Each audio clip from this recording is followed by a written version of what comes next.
I'm water. Yeah. Here you go. Thank you. You can just put that somewhere near your mouth, but not too close to your mouth. So, shirt collar's good? Or chain? That's my roommate that you hear. Okay. Her name's Chris.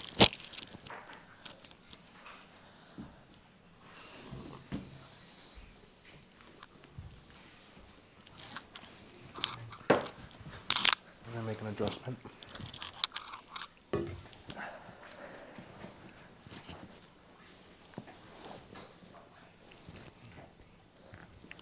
Hell yeah.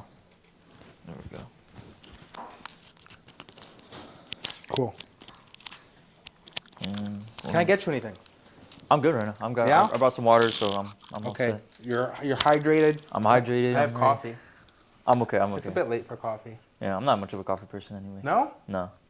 But you do protein bars. That's like a different kind of thing.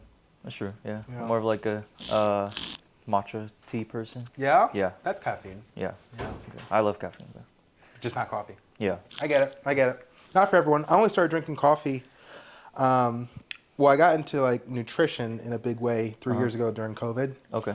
And calorie deficit. And I started drinking coffee because coffee has no calories. Yeah. Technically, I think it has like 5 calories, but Right, like 5 yeah. calories means nothing. Exactly. So like that's when I started drinking coffee. Oh, no calories, different taste, Yeah. different taste in water. You know. So Spice it up, you know. Yeah. When you can. yeah, I try to like.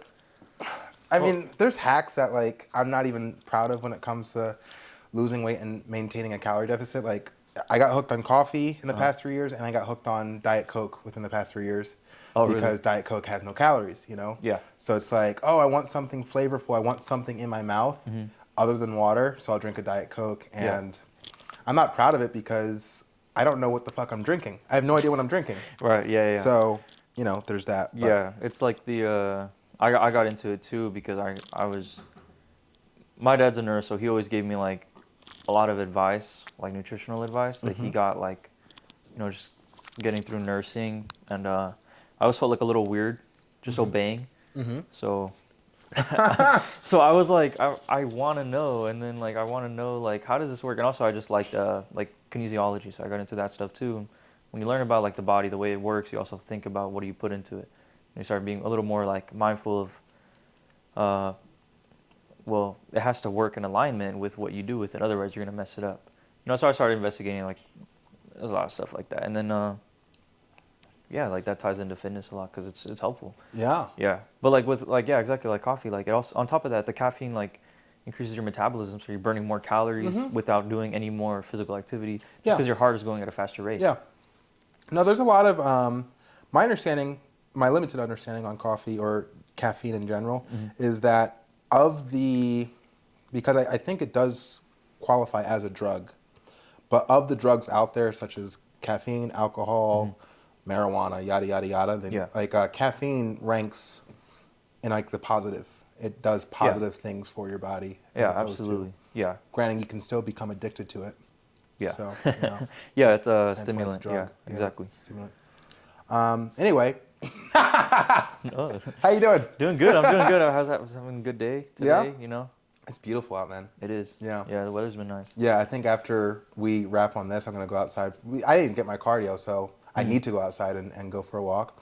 I have a weighted book bag. You see that one over there? That's my roommate's. Below the. Oh, I see. Yeah, that's my roommate's. He inspired me to get one. That's an actual rucksack. It's like $200 for the sack because like that's what they're selling. They're selling weighted backpacks. Oh, okay, okay. I believe the website's called GoRuck.com. So they actually make it for the purpose of lugging around heavy weight. Me, I got mine off of Amazon for like $30. Still does the same thing. It's just not as heavy duty. Yeah. But this will be like the first time I'm breaking it out in like the past ever since I started my cut. So Okay, I'm nice. excited. Awesome. Oh, how's that going? The cut? Yeah. Great. How far down are you now? All right, let's see. I started, my top weight was like 2 to 3 weeks ago. I was 226. I'm currently 219. Okay. So like 5 pounds. Okay. Modest, good. We're at a steady clip. Yeah. My coach has me on a very minimal calorie deficit, which is interesting. I mean, like, this is the first time I've worked with a coach. This is the first time I've prepared for a bodybuilding competition. When I was self-managing and chasing my own level of shred by myself, my cut was like 2,000 calories on the top end. But normally I would go to 1,900, 1,800, and sometimes 1,700 calories per day. Jeez. Yeah, and I would get shredded. Now, well, this is, for one, the biggest I've ever been. And the actual deficit that he has me on, I'm eating 2,400 calories a day, which is like, you know, a year ago I'd be like, oh, 2,400, that's a surplus for yeah, exactly. yeah. But, you know, I've gained weight, I've gained muscle. So, you know, I am in a deficit. And that's great. Yeah, I'm happy about it because I'm not as hungry. Yeah. But I imagine, because like the show's in June, so we have about 14 weeks, if not more. And each week he's like lowering. So, oh, really? Yeah, so like this is like my third week in the cut. And I think it started at 2,700 and then it went down to 2,600. So like now we're at like 2,500. And well, what's the lowest it's going to get? If I had to imagine, and you know, my coach is telling me what to do. If I had to imagine, it's probably going to get down to, and it depends on like what he's seeing, because like I have to do weekly check-ins and send him like my weight and what I look like. But if I had to imagine, probably get down to the lowest would be 18 to 1,700 again. But the good news is I'm used to that. That's how I got shredded multiple times. So like it's not going to be foreign part of the process. Me. I developed a binge eating disorder as a result of maintaining that deficit for prolonged periods of time. But you know, hopefully that doesn't come back. Well, what did that look like for you? And you know, it worked. I'm just not like, it's not the right way to diet. But what it looked like for me, I'd eat what I'm supposed to eat, 1,700 calories, and I get my protein and my, you know, hit all my macros, my carbs and stuff like that. And let's say I do that 4 days, right? And then on the 5th day, this happened at like in the work environment. I was working at an office job. So like, let's say on that 5th day, I come in and some asshole coworker brought in like a huge box of donuts. And I eat my calories and it's like, oh, I can fit this donut into my caloric budget. I budget it in my head, right? Then I have the donut and it's like, oh, that was really good. And it's like, all right, well, listen, if I go over 100 calories, it's not the end of the world, right? And that's what, like, that, I do the 100 calories. So like now, like if my calorie budget was 1,700 and then I eat 1,800, my brain switches. My brain literally switches like, all right, well, listen, you're already over. You're already over, What's buddy. another one? What's another one? What's another one? Progressive, like. And then it goes from 1,800 to like 6,000 in like the span of like an hour or two, and that'll be the day. And then it'll be like two things happen after that. Either I fast for the next day completely, don't eat, or that's typically what would happen. I would like fast for like 36 hours. So like that's kind of how I would compensate for the huge surplus. Or no, that's honestly what I would do. There really was no or. If I went on a binge, I would fast the next day. You know, not something I'm proud of, but it worked. Yeah, not very optimal for the game. No, definitely not optimal.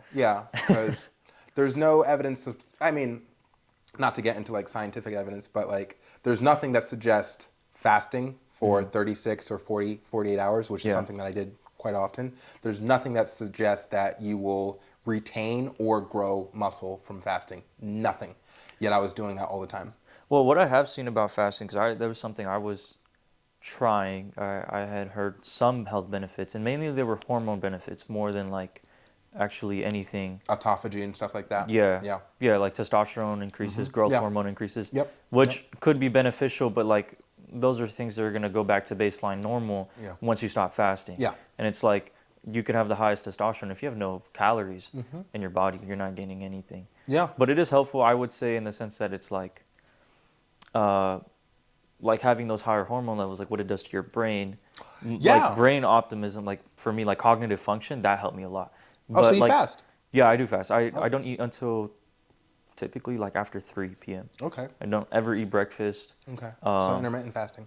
Yeah, it's intermittent fasting. And then I have times I have tried longer fasting where I prepped, possibly ate some more calories and lowered like the carb count so that my body was pretty used to just staying in ketosis most of the time. Okay.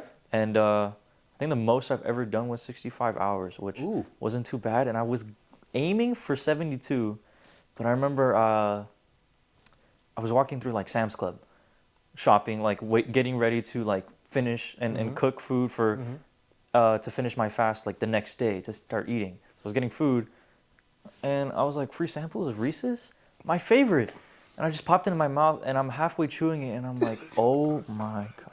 Yeah, man. I was so mad. I was so upset at myself. I was like 65 hours gone. Yeah. But listen, you still got it. You It still got those happens. 65 hours. Yeah, man. it happens. Yeah, you didn't hit the 72, but that's okay. Yeah, could have made it, but like it was out of mind. Yeah. It was out of mind at the moment, and slipped up. But 72 is tough, man. I've Yeah. done that twice. yeah, Yeah. Yeah, it's tough. get a little groggy by the end of it, and eventually you're like, don't talk to me. Nobody talk to me right now. Yeah, man. yeah, no. And, like, my big thing is every time I've ever done a 72 hour fast, which, like I said, is twice. Normally, like, if I'm fasting, it's 36 or 48 or 48. Yeah. But anytime I'm fasting, it's always like I'm already in single digit body fat. So what I notice is, let's say I'm like down to 8 or 7% body fat and I'm doing like a 72-hour fast. Day 2 and day 3, I have no energy because like there's nothing to burn anymore. Yeah. There's not really much fuel. So that's difficult for me. I've never done a fast where I'm like in double digits and I'm like, let's say 12%. And I'm doing a fucking 72-hour fast. Yeah. So I see that. Yeah, that would definitely mess it up. I've never been that low in body fat. I think maybe once when I was like 12, where I just was like anorexic for like a week. shit. Yeah, that was not fun. Was that intentional? Not necessarily. It wasn't like strategic, more like emotional. Like irrationally like punishing myself. For what? That was like first time. That was like middle school breakup, and so first like heartbreak, and I guess like at that age, and you don't know what that kind of pain is like. It's like, you think that the worst thing that could ever happen to you is the razor scooter hits you in the shin, but then you realize that there's like other types of pain in life, and it was like the shock of it, and I think I was like in a very like emotional place where like I just had these expectations of other people, and that's a life lesson that I think that I definitely didn't learn very well from that first time. After a few more times, my mind was like really investigating, really contemplating like this self-infliction, right? That I gave, not blamed, blame, we use that word blame, but it's interchangeable with giving power to others. I had to come to realize that this thing was self-inflicted, having like expectations of other people, and that's something that I think once I relinquished those, I was much happier and much more grateful for everything, much happier, and I started really just living for the experience of seeing that relationships have different purposes, not for the purpose of like people giving me what I want or what I need from them, but more so just the opportunities to experience. And it was like a whole nother like way of looking at things that truly opened my mind to a lot less pain and a lot more appreciation and like spontaneity, I would say. I love that. They help a lot, and I definitely recommend it to anybody, because any kind of like what I've realized is that any kind of like prediction or like assumption can end very painfully, because it limits your scope of awareness and your experience of things, because you get this tunnel vision of this is what's going to happen and nothing else can happen. And I think especially like in relationships, it really limits like how well you can communicate effectively and react and respond to each other. It's not react. And respond to each other, because expectations do end up in reactions, reenactments of like past problems. And I definitely had that within myself. And I would say like on that note, like I really was misguided. Not partially misguided, and also just misinformed, and I just had misconceptions about what the purpose of these relationships were, and I think it messed me up a lot, but it was definitely like up to me to change those things. You were a young guy. Yeah. You still are a young man, Yeah. And you're 17, right? 18 now. 18? When was your birthday? Tuesday. Happy birthday. Yeah. Thank you. Nice. Yeah. Aries? Pisces? Okay. Yeah. Because Aries just started, I guess. Yeah. Yeah. Yeah, something like that. That's awesome. Yeah. Happy birthday. Thank you. Did you do anything? Just went out to dinner with some family, girlfriend, and pretty much it. I mean, just spend time with loved ones. That's really all it Nice. was. That's great. Yeah. Great birthday. I've never done this before, so I'm kind of lost. How do we start this? Do we do an intro or do we just start recording? Like, Just we're already in it. oh, we're already in it. Yeah. Okay, okay. Yeah. I mean, my podcast is different from other people's podcasts. Absolutely. So, Yeah. I would say that you go off of the host. Okay. So if you're the guest, Yeah. some people they like to do like intros and like, oh, my guest is Yeah. such and such and such and such. Uh-huh. The purpose of my podcast is slightly different than like another person's podcast. I'm looking for a lack of structure. Interesting. I'm looking for kind of fly on the wall kind of thing where if there was no camera and there was no need to introduce, two people, then it's just like two individuals hanging out, talking. Having a conversation. Yeah. Okay. Yeah. That's So like my thing. it's like completely impromptu, like conversation, and wherever it ends, that's where it goes. Whatever happens, happens. And if this happens, it happens. If it doesn't, it doesn't. But with that being said, if there are certain places that you wanted to go, I'm fully encouraging of that. Awesome. Yeah, I had some things in mind based on like our last conversation that I was definitely thinking about. Same. I think one of the biggest ones was I decided like somewhat not too long ago, I'd say maybe like a month ago, that I ought to take advantage of this internet age, in the sense that like if I have these goals to influence people and make a change in the world, a positive change, and to the highest idea, help other people realize things, learn things, better themselves as I better myself, and take people along the journey about what I want to do, tell a story in such a way, leave a legacy, all these things. I ought to use the internet to do that, because otherwise I'd be wasting a grand opportunity and a medium in which almost all of our information is spread now. And I couldn't think of a better way to accomplish a lot of my goals. So I started strategizing, right? I started thinking about like, how do I actually harness this opportunity of like, I already have an Instagram account, like, but I'm just not doing anything with it. There's nothing on there. What do I start? Like, how do I start? And what is my goal? And I think I felt, okay, obviously, like at first I realized I was like, okay, if I'm too like ashamed or embarrassed or like, what's the word?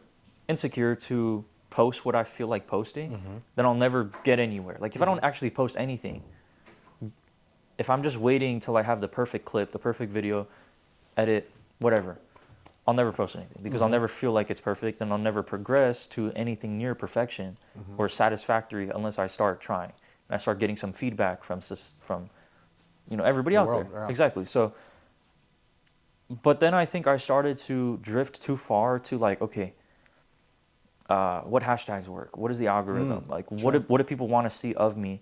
And I think I got consumed by that, and that's not why I started, and that's not why I wanted to do it. Yeah. Like I couldn't care too like less about propriety on the internet or propriety in general. And so like I was thinking to myself, like, I need to step back and think, how do I harness this, but in the way that serves who I am, that it's an announcement of my true nature, my intentions, my ambitions, and my dreams, rather than like trying to master this never-ending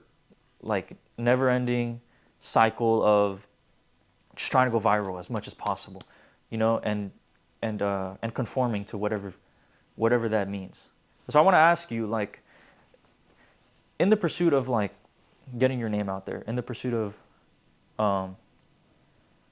in such a way like chasing fame or glory, because that's kind of what it is in a base level, with your own intentions, and like by no means am I implying this some kind of this is a pursuit of vanity. I'm not implying that. No, it's not. Yeah. I had to think about it. Yeah. No, I don't mean it like that. Yeah, no, because I it. understand that like some people do that. Yeah. And there's a negative connotation behind like I like glory or I want to be famous, right? Yeah, there is. There is a negative connotation, but I don't necessarily believe that. I think you can have it. There's nothing wrong with that. Especially if you use it for good, then it's like awesome. And I see that you are doing that. So I'm thinking to myself, you do want to make like a true announcement of who you really are, and you're doing this, and you're using social media, the podcast, storytelling, movie making, acting as like a medium, a strategy in which to get your name out there. How do you balance like being who you really are and putting conscious effort into adjusting to what people want to hear or want from you, from what like ideas or fantasies people will portray on you. Sure. Yeah. I'll answer that question. I'm not doing a great job of it. I'm more so catering to the former as opposed to. I'm not prioritizing the balance. I see. What I've been doing up until now, and what I'm most likely going to continue doing, is focusing on my artistic expression and presenting it in a way where I feel that it is fully intact without sacrificing my integrity. Yeah. The sad news of that is, and we'll see, because I acknowledge that so far as the production value, the way that I present the content, I am interested in making an upgrade. Right. So like take this for example, this is on like the lowest level of production. Like we have a single camera, and there's not going to be much edits, and you know, it can always be better. You can have better lighting, you can have a higher grade camera, better lenses, better chairs, whatever, like, better audio, yada yada yada, right? My aspiration is to get to the level of presentation where all of that is decked out to the nines, right? However, I've always been interested in showing a progression of production value along with the progression of the self. To me, I see a parallel there. So if you're hopping onto my journey, let's say this is year one, in a sense it is, and you're, you know, seeing Sean Fury as to who I am now before I become some megastar, right? Then you see the production and you see myself evolve in real time. Now, the reason why I say that, like, I'm focusing more on that experience and that evolution over like prioritizing what the audience might want to see. Yeah. Because I could be like kind of like what you just said. I could be sitting at home and going on other people's social media platforms and seeing what they're doing exactly to garner audience engagement. Yeah. I have no interest in doing that. Instead, I'm obsessed with telling the story in the way that I want to tell it. And through that, it's evolution, it's progression. Yeah. And what I've discovered is that it's not as engaging currently as it might be, as something else might be. However, because I have a vision and I believe that if I see this thing through, I will get the level of success that I have in mind for myself, I don't worry about it too much. Yeah. If there's anything I worry about, it's like, I don't worry about too much, but I guess, yeah, just saying it out loud, yeah, I don't worry about it too much. No, I see that. And I definitely lean towards that, like, in terms of, like, when I really ask myself, like, what do I actually want to do? I'm right there with you. Like, it's really boring and mundane to try to copy other people, especially because even those people are copying other people. Yeah, that's true. You know what I mean? And you just go down this, this like loss of identity, loss of like what you actually care about, just to garner and get the validation, the likes, the comments, the follows, you know? Yeah. And it gets very boring. Yeah. And kind of unimportant. Yeah. Yeah. Meaningless. Yeah. I met with a brand ambassador a couple weeks ago because I wanted to sit down with him because like my concern, not concern, but like it would have been nice to monetize my content because I've got 64,000 on Instagram so far as followers are concerned. And I was just thinking, all right, there are other people who are monetizing this level of followers, like through their platform. So I sat down with the brand ambassador. I'm like, okay, tell me what I got to do, right? And he told me what I had to do, and I didn't want to do it.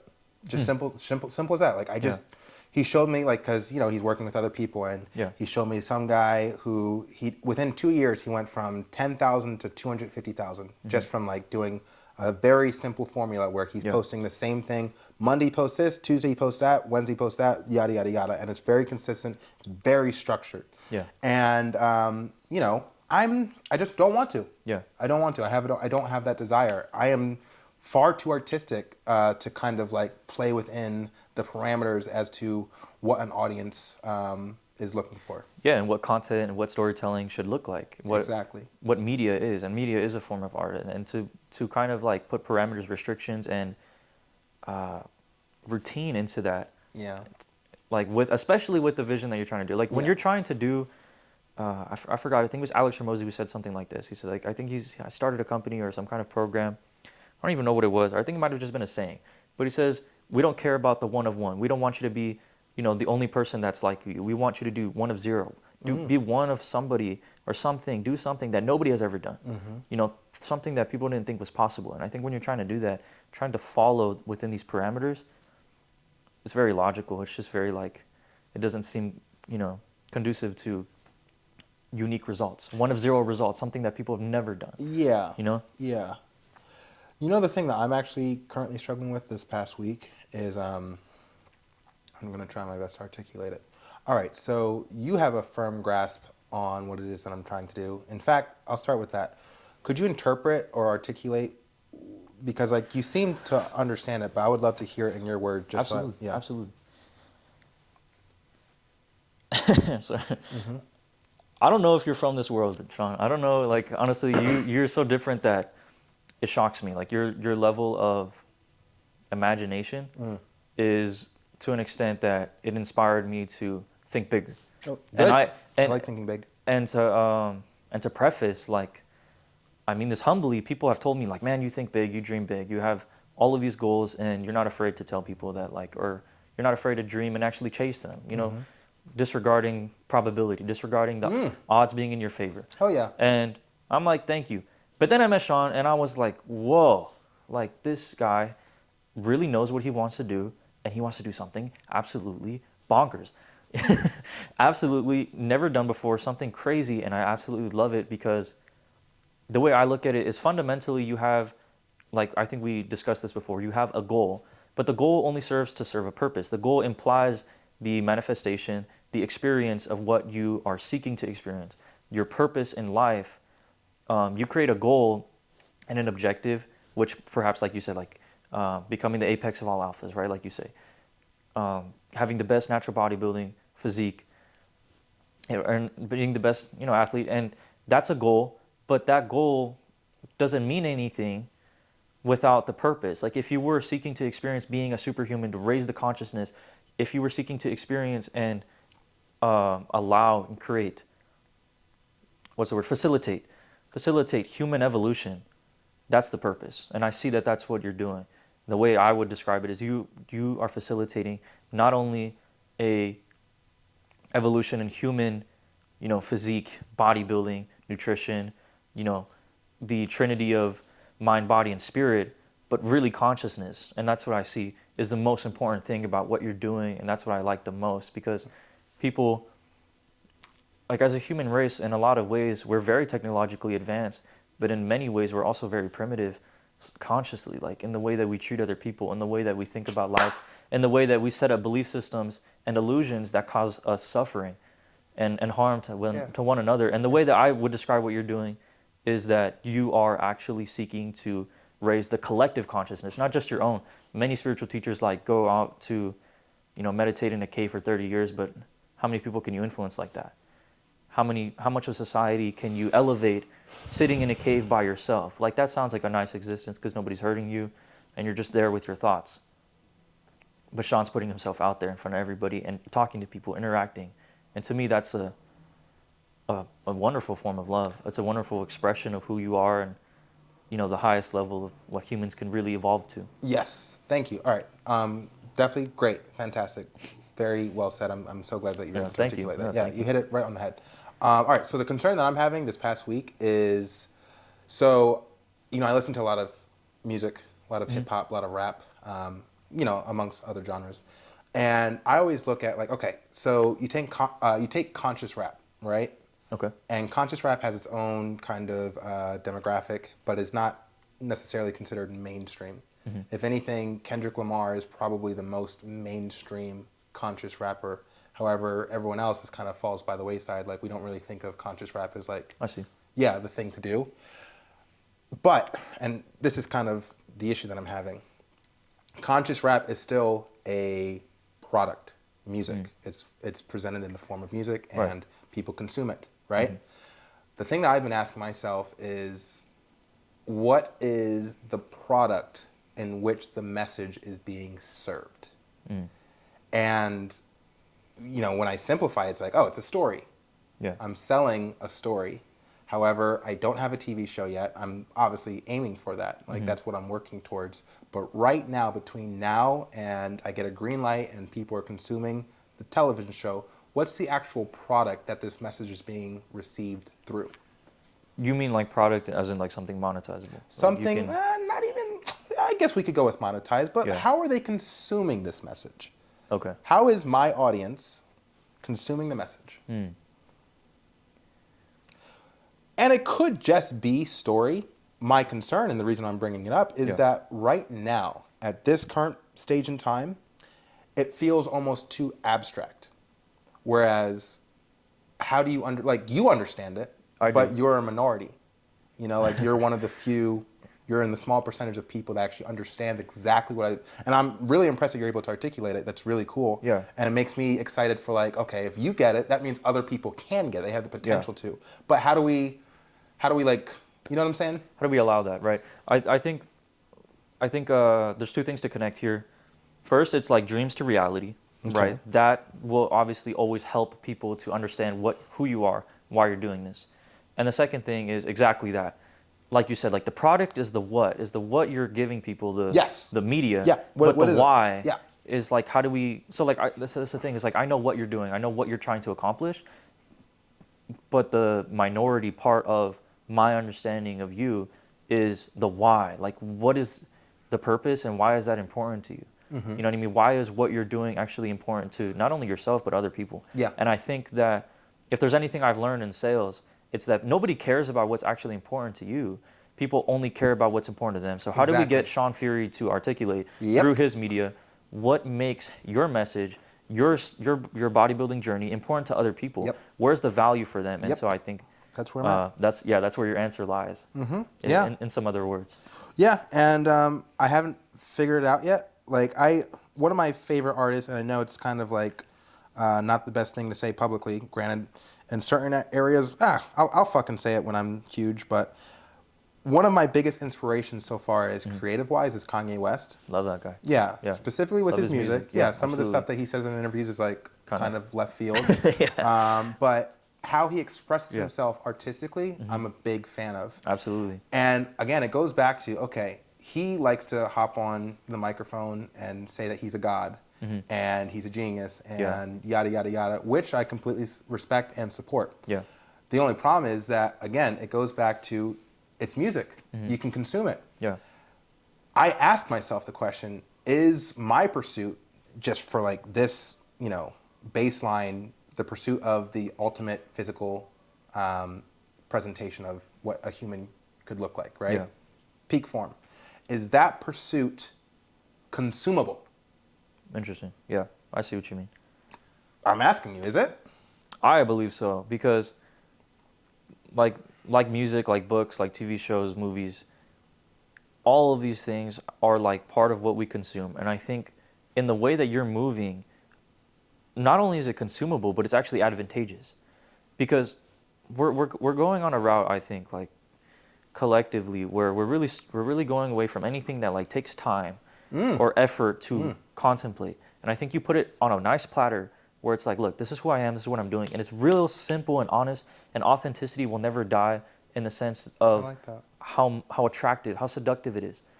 Like authenticity will always garner an audience, and I think that's what Kanye does best, is that he is so unapologetically and authentically himself. He doesn't care about propriety, doesn't care about social standards, he doesn't care about even religious matters. And at first he had, seemed to portray himself in such a way. And now people call him blasphemous, people call him, things like this. Or anti-Semitic racist, right? But, like, with reason, don't get me wrong. I'm not justifying anything he says with reason. For sure. With reason, but it's kind of hilarious. Like, no matter how you take it, it's kind of like, it's entertaining and amusing in such a way that it makes you ponder like your own beliefs, your own preconceptions. Like I think Kanye has done such a great job at constantly recreating himself over the years, so that his public image is never like it's never consistent. There's no continuous thing about it. There's so much evolution to him. Yeah. And it's like, if you ask him like, who's Kanye right now? I don't know. Like he's in the middle of nowhere. He's like out of sight from the public view. When you do see him, every post he posts, he on Instagram, he takes it down. You just release an album, kind of dropped a crazy clothing line for dirt cheap, and disappeared again. Yeah. He's so elusive that it keeps you hooked. And I think that with what you're doing, not only is it consumable, but I think it's actually advantageous, especially the fact that it's digitized, it's digital, makes it even more advantageous, and the fact that recreation is so consumable. It's so consumable because you stay aloof, you stay elusive, and you stay exotic and refreshing to people because your image isn't constant. Like your goal might be the same, but the way you present it is different, and it's adjustable. Okay. That's good. I like it. That works. What do you think? I see almost a sense of doubt within your question. Well, again, it goes back to, and again, this is just like, I have a new thought every week about what it is that I'm doing. But, yeah, the thought is like, I just don't know. I'm so grateful that individuals like you exist that can comprehend the story that I'm telling, the message that I'm trying to get out there, and you articulate it. Like when I hear you say it, it's so right on the money that it makes me feel good. Like, oh, thank God. Yeah. Like, thank God. I'm not crazy. Yeah, yeah. No, I know the feeling. That's what it feels like. I know the feeling. So. But because you are a minority and I'm looking to, get the message out to, honestly, the world, I want to raise the collective consciousness of the planet so that by the time I'm done, we are literally operating at a different level by the time that like my death is, gone. Yeah. Within the lifetime. Yeah, within a lifetime, I want to raise the collective consciousness of the planet. And, I just ask myself that question, like, how can I do this job better? That's all, And again, going back to Kanye, he elevates people through his music. He elevates people. You can put on an album and just the sounds that he makes goes into your brain and it's like, wow, like you feel like you're consuming the mind of an individual and this individual thinks this way about himself. And then for me, this is just for me, this is one consumer. I hear his music, I hear his sound, and it informs me that I'm allowed to think as great of myself as he thinks of himself. Absolutely. I have permission to do that. Absolutely. Someone else might think something entirely different, but I feel like that's the message, at least that's my interpretation of it. Yeah. And again, I understand that like I have bigger aspirations from like the type of content I'm creating right now.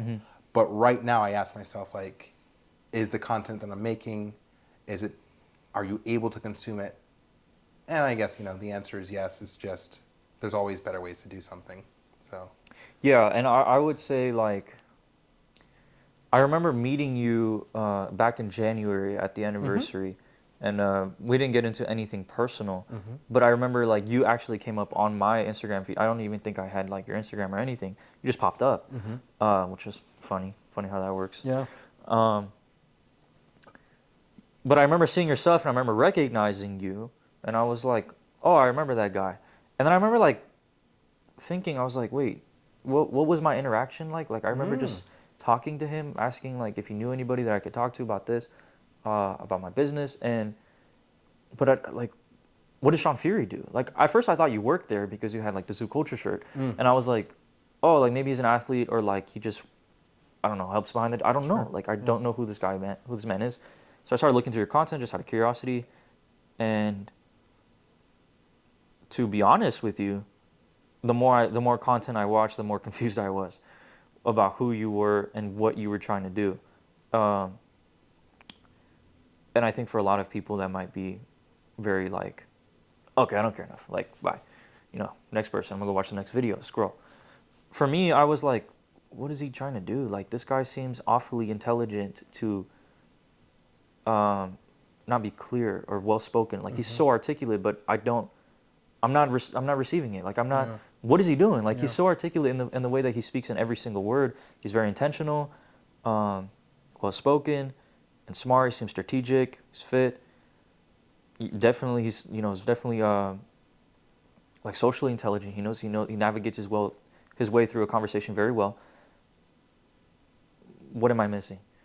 What is he trying to do? What is his goal? Is this guy just an influencer? Is he just trying to get jacked just for the sake of being a meathead and, for the ego, like, and it took me quite a while to start reading in between the lines. And that's when I like had spoken to you, I think probably about a month after, back at Zoo Culture, and when you were working out with Valley, and I was saying like, I was like, dude, like I love the way you talk. And I was like, the only thing I could actually like take away from you is like when I would read your captions, which most people don't ever read, that's when I was like, oh, he's doing something very interesting.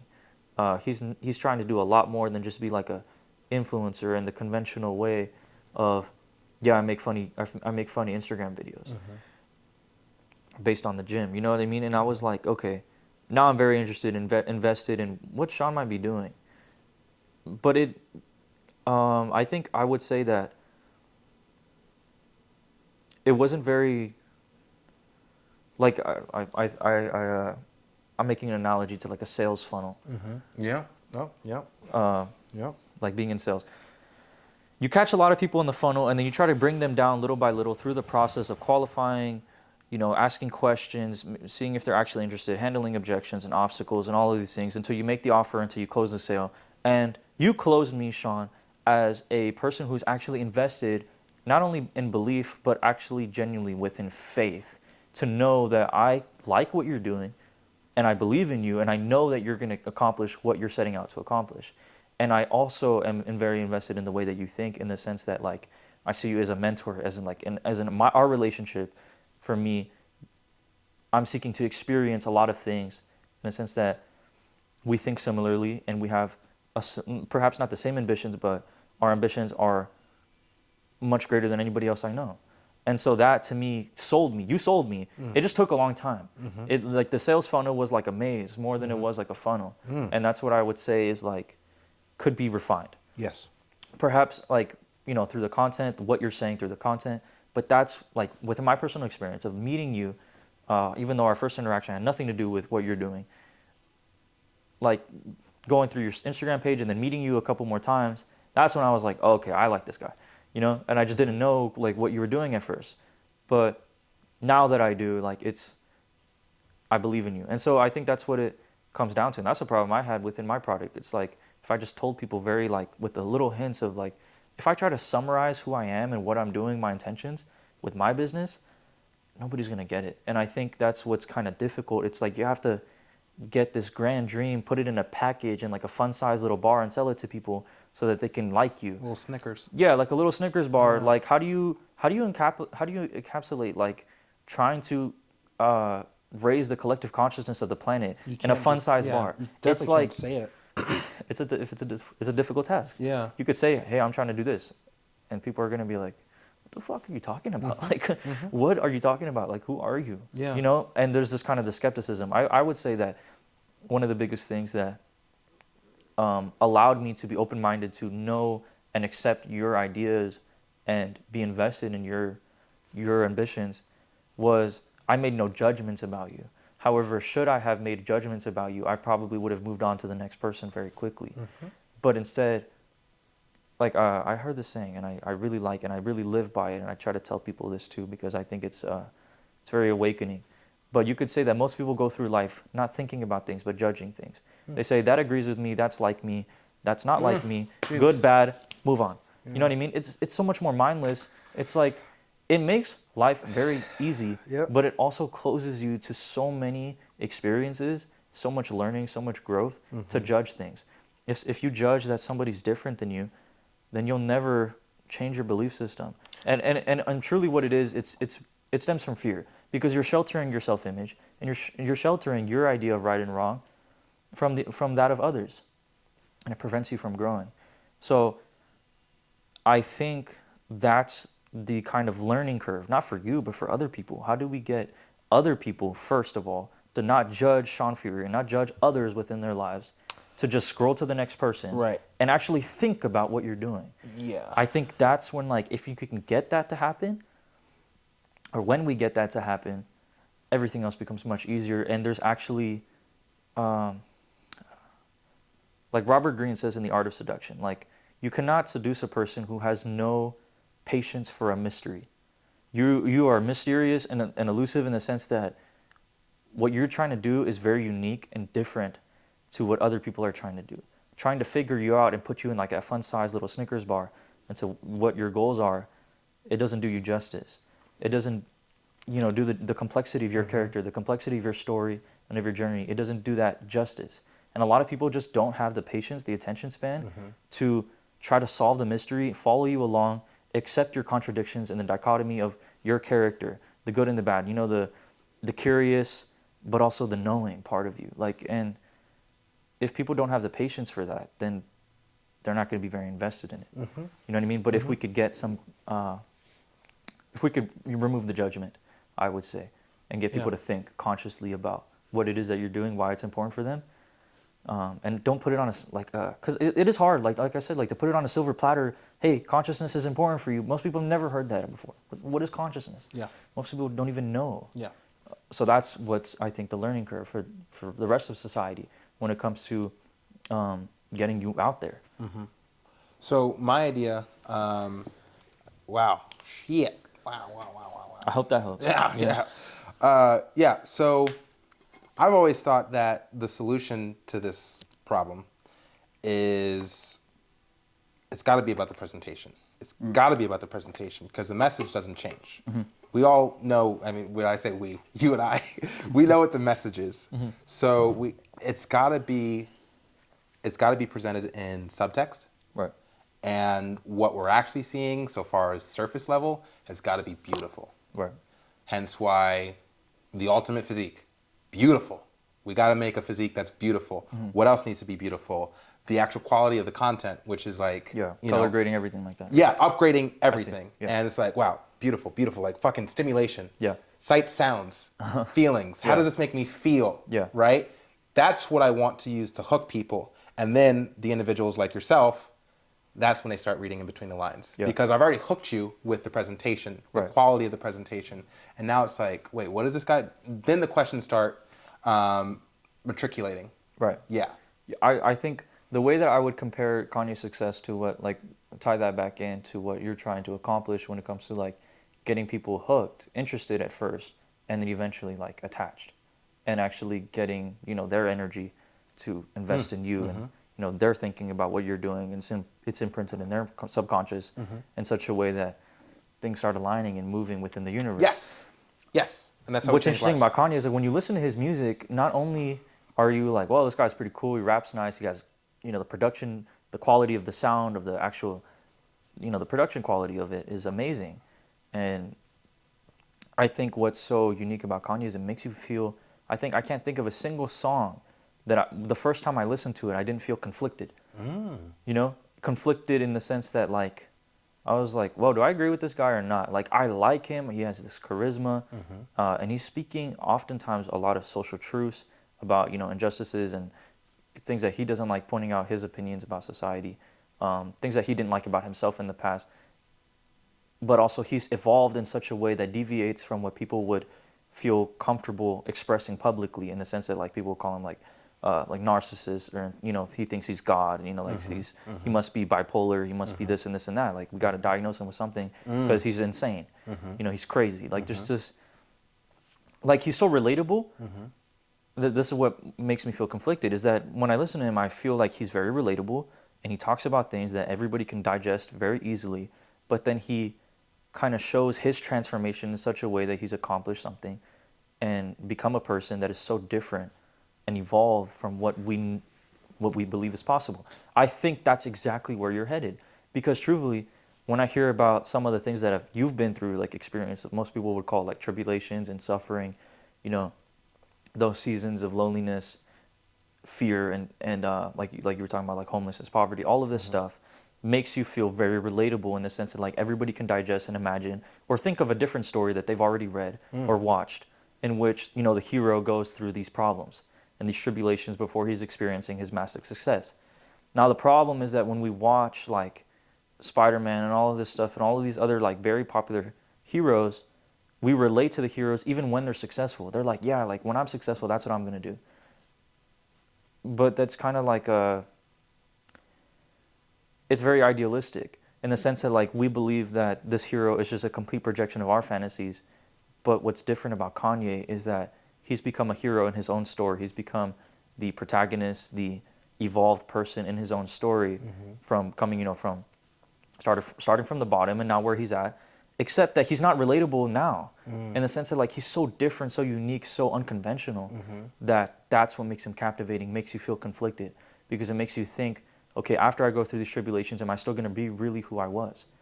And when you told me about like that era in your life where like you really lost your mind, that's when I'm like, okay, this guy, as soon as he experiences the success that he knows that he's going to experience, the financially, all of it, in the real world, in reality, and it's no longer a dream. It's no longer fantasy. Yeah. It's no longer imagination. People are going to start to realize that evolution is a lot more than just getting that check. It's a lot more than getting superpowers and getting bit by a radioactive spider. Like people think that the person they are right now is going to be like their identity is going to be exactly the same, and the only thing that's going to be different is their circumstances. That's what they think success is about. That's what they think evolution is. They think as evolution is that, oh, I get to have the same identity, the same belief system. I just have a lot more money, or I just have bigger muscles, or more followers, or now I have a gold medal. But I think what you and Kanye embody is that evolution is a lot more than people listening to your music or people watching your media. It's actually genuinely about letting the past version of you die so that you can recreate yourself and become evolved in every sense of the way. Yeah. You know what I mean? And that's what I like, because that to me is what makes me reflect on my preconceptions of what evolution looks like, what success really looks like to me. Damn. So that's what I'd say to your question. Dude, you almost brought a tear to my eye because like, I remember the first time, that year that I went through like it was a whole fucking, I like to, best way to describe it, ego death, Yeah. taking Death the of year. the psyche, yeah. Yeah. But there was one night in particular where like it hit me like, oh my God, I gotta kill myself. Like I gotta kill Yeah. my identity. I have to kill exactly. my idea as to who I am. Yeah. That was tough. I'll never forget it. I fell to the floor. Yeah. So I'm genuinely kind of seeking to experience something similar. I definitely don't believe that I'm there. You're I feel young, bro. I'm amazed. Yeah. I'm amazed. You're young. I'm here trying to ask you questions because I'm like, how do I do that, Sean? Like, as much as I've definitely had I've definitely had episodes where I'm like, oh shit, like this is what I have to go through. But I'm like, but I'm happy. Like I found happiness a while ago. I don't need to kill my ego to be happy. But I'm like, wait, but I need it. But I can't. Like I need the truth. Like I need to know. Like I've just been a person that's like, I've needed to know the truth. Like I was born into religion. I was born into obedience, but I was also born a skeptic, and I was also born like seeking knowledge, not and seeking wisdom, which is knowledge applied to me. Like I have always sought out wisdom and sought out the most peak human experience in every single sense of the way. Dude, you're talking my language. Yeah, and every time I've deviated from that, I've been unhappy. So like the more that, like the now that I know that there's a different level I can go to, like, going to the gym is everybody's idea of evolution. Like, oh yeah, I'm, reaching my genetic potential. That's awesome. I love that. It's one part. It's 1/3 of like what evolution really is. Or it's 1/3 of what peak human experience could be for every single one of us. And that's when I discovered this other third that, involved like consciousness work, it was real. I met a lot of resistance. Like I met a lot of resistance. In fact, I met, Okay. or I guess like we could say like psychologically, I met all of this resistance when it came to like, I know what I have to do, but I don't know if I want to do it. Like I don't know if I know I can, I bet I could. I believe it's possible for everybody.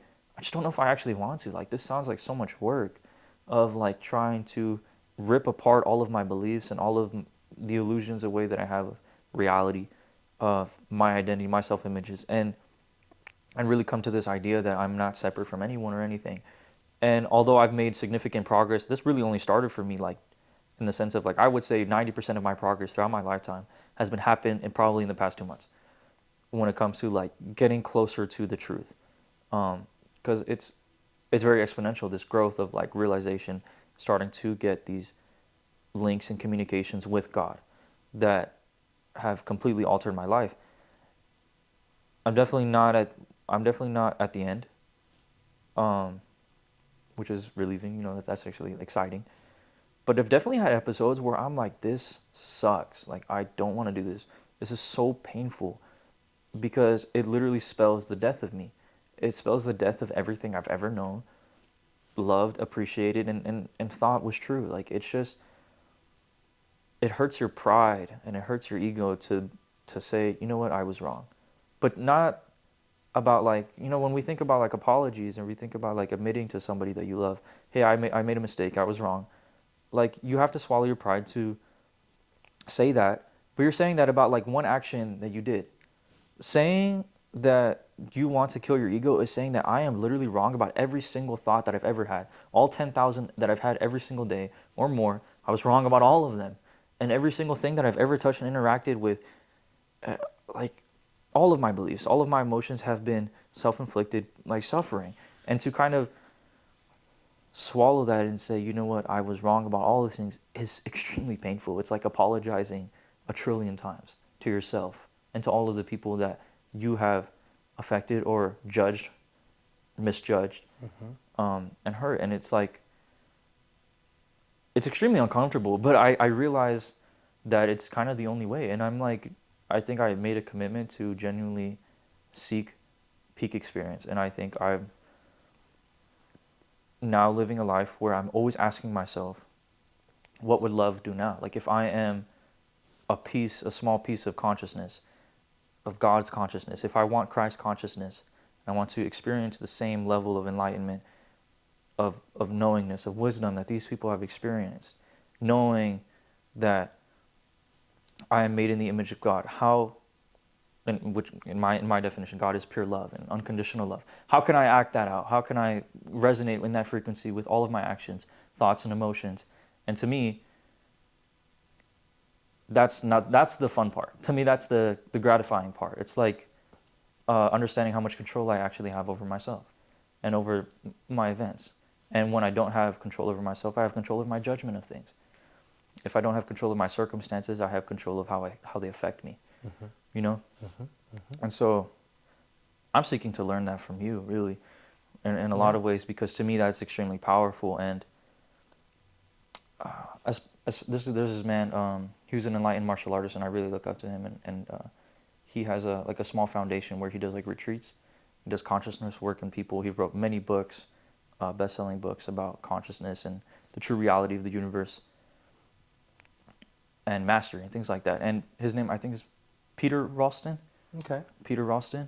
Yeah, he's an enlightened individual. And one of the things that he says, I'm sorry, I'm forgetting right now. What did I say? Sorry. He says, I'm trying to remember now. He says that once he became enlightened actually at a very young age. I think it was like before he was even 20 years old. And he did it by accident. He says that enlightenment is the beginning of the work. Okay. He says, like, once you become enlightened, like, guess what? You just started. Like, you just started. Like, you can become enlightened, and it doesn't mean that you're the master of anything. You're not good at anything just because you're enlightened. However, like, this learning curve of mastery, of making distinctions, of understanding the principles and ultimate truths of the universe becomes much easier. And you get to remove a lot of... You remove the illusion of suffering. You remove the illusion of pain. And you get to look at things so directly, so fundamentally that they kind of disappear in the way that they can hurt you, in the way that they make you feel fear. And now you just get to choose however you want to live. And to me, I was like, what? I was like, I got so mad when I heard that. Because I remember my brother would talk to me about like some enlightenment thinkers that he would tell me about, and he was telling me like, yeah, man, like most people spend 40 years sitting in a cave meditating, 16 hours a day to get this thing, and sometimes they never get it. Some people it takes a few decades, other people it takes a year.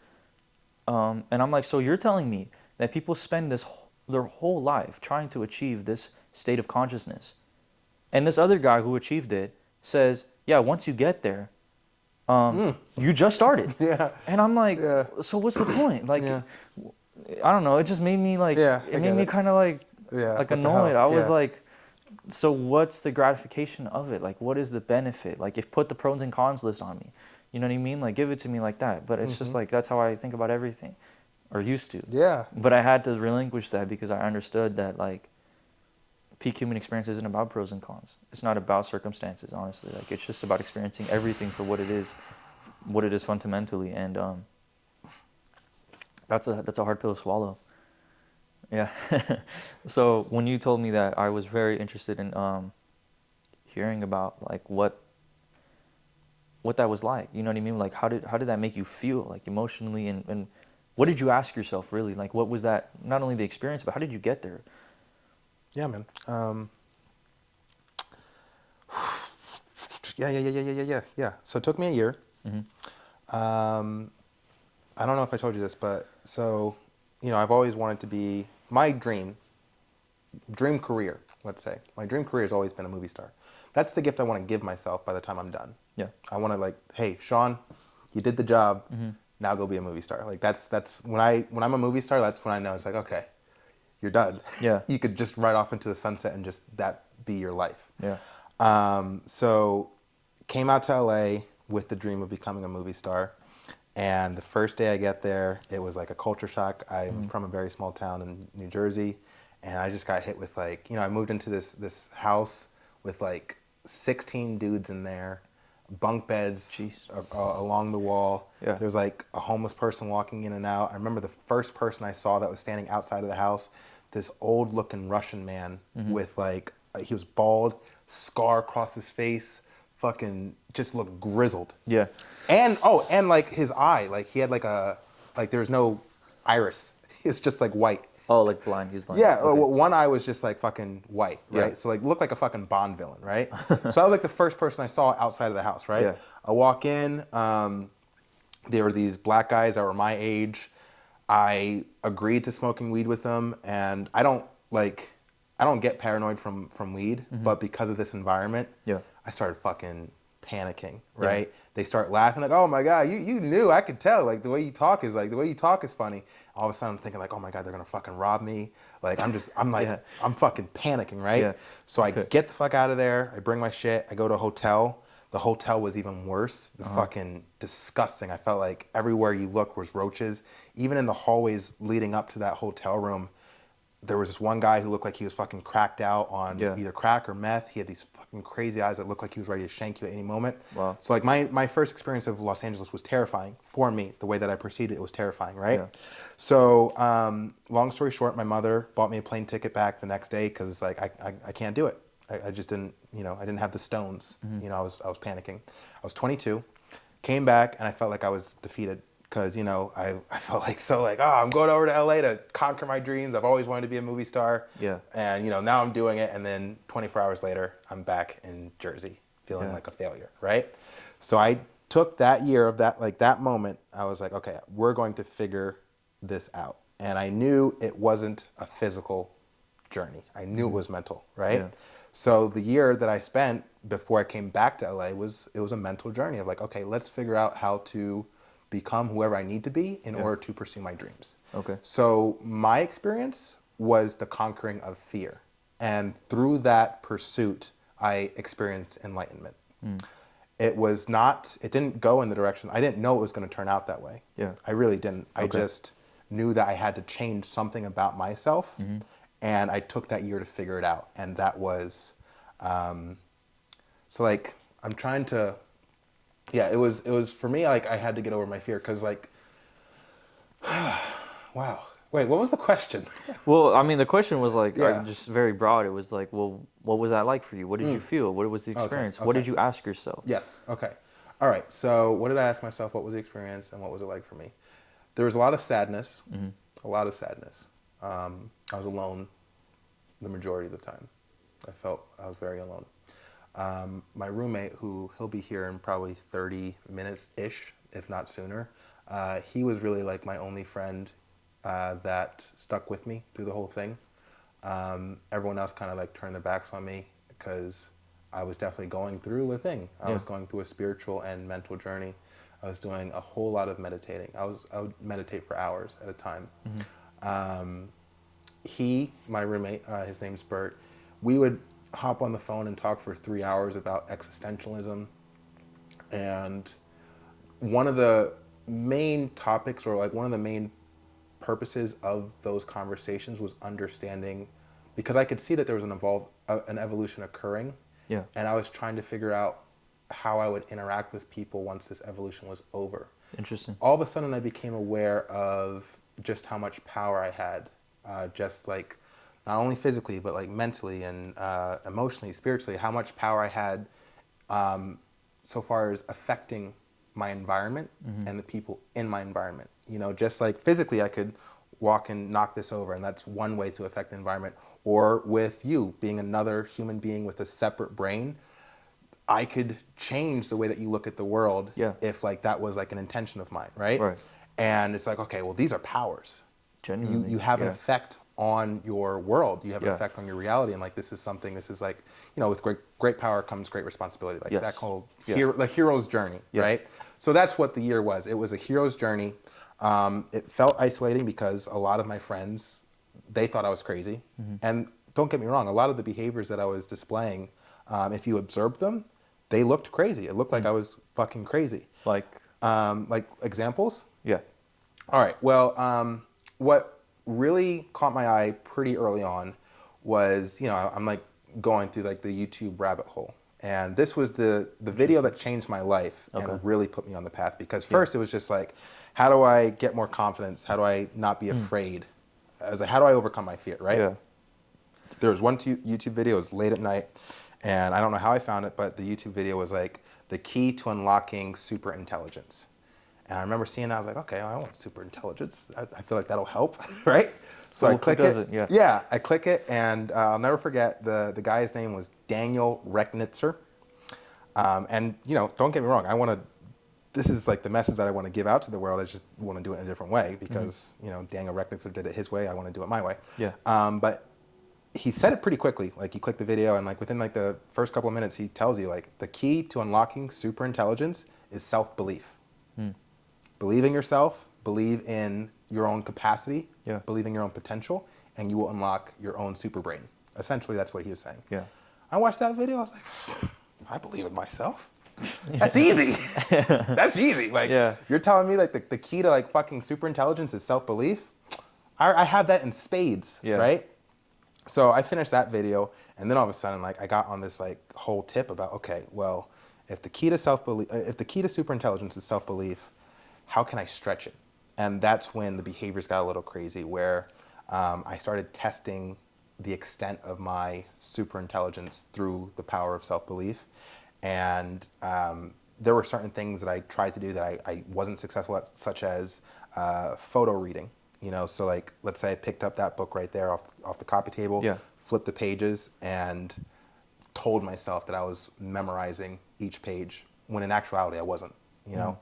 However, I would trick my brain into believing, okay, I'm absorbing the message or the content or the knowledge of this book without actually memorizing the words. Yeah. Shit like that. So my friends are seeing that, they're like, yo, this fucking guy, like, what the fuck? He's, you know, or take another example, echolocation. So like trying to see with your ears, like a bat, right? So like I'd blindfold myself and literally walk around the apartment clapping to see if I can actually, and honestly, to some extent, it did work. Like I could kind of see shit, and I was able to maneuver, but you know, is it conducive to like my goals? I don't know. Hell no. Fuck it, let's try it. Yeah, I tried it, right. So, and again, like I gave myself that year. It's like, okay, let's just try some crazy shit. And like I said, it was fucking crazy. And there were some things that, like, you know, getting into supernatural kind of weird shit. And I'll disclose this because this is a deep dive. There was there were certain things that actually did happen that were like kind of crazy. For example, thoughts on reality, right? And being able to affect the world and the reality with like what's just thoughts. You're not touching anything. Yeah. There was one incident where my girlfriend at the time, she was sleeping over, right? And, you know, I was already into this whole how your thoughts can affect reality, and, you know, they have a power. Yeah. She was sleeping, right? And I put my hand on her stomach, and I started like sending her like really destructive thoughts, like, I came up with this picture of like the world ending, fire and brimstone, people are dying, they're running around like there's fucking chaos, right? And I perceived her breathing quicken, and she kind of like moved uncomfortably. Like I saw her get anxious, right? Wow. As soon as it happened, I fucking freaked out. I was like, oh, Yeah. holy shit. Okay, let's change this. And like I changed the image and like went to like soft, Yeah. nice, sunshine, flowers, bunnies and shit like that. And instantly I saw her breathing slow, and you know, she became calmer. Yeah. So like experiences like that kind of opened up my world to like, okay, there are things at This work. shit is real. Yeah. Exactly. Okay. Exactly. Yeah. I see. So fast forward, now I'm like, okay, I thought I was just scared of LA and, you know, all this shit. Like now I'm scared of my own potential. And around that time is when like, you know, there was this moment where it's like, okay, the, you know, great power comes great responsibility. That's really when it started hitting on me. This awareness as to what I'm capable of, the effect that I can have on my reality and the world, the inhabitants of this world is vast. Right. And that's what I had to come to terms with. And that was difficult for me because it felt like very isolating. And I felt like it was only up to me in order to, you know, do this thing. Okay. And then by the end of it, like, you know, my mind literally broke. I literally broke my mind. And like I said, you can call it the ego death or whatever, but my ego death culminated in, I've never really told anyone this outside of, you know, my very closest friends, like, you know, my roommate was there for it. But it culminated in, I threw off all my clothes off a balcony, you know, where I was living. All my belongings because I felt like I was, you know, letting go of everything. And, man. Okay, so I threw off all my clothes and I felt like there was still more to give up.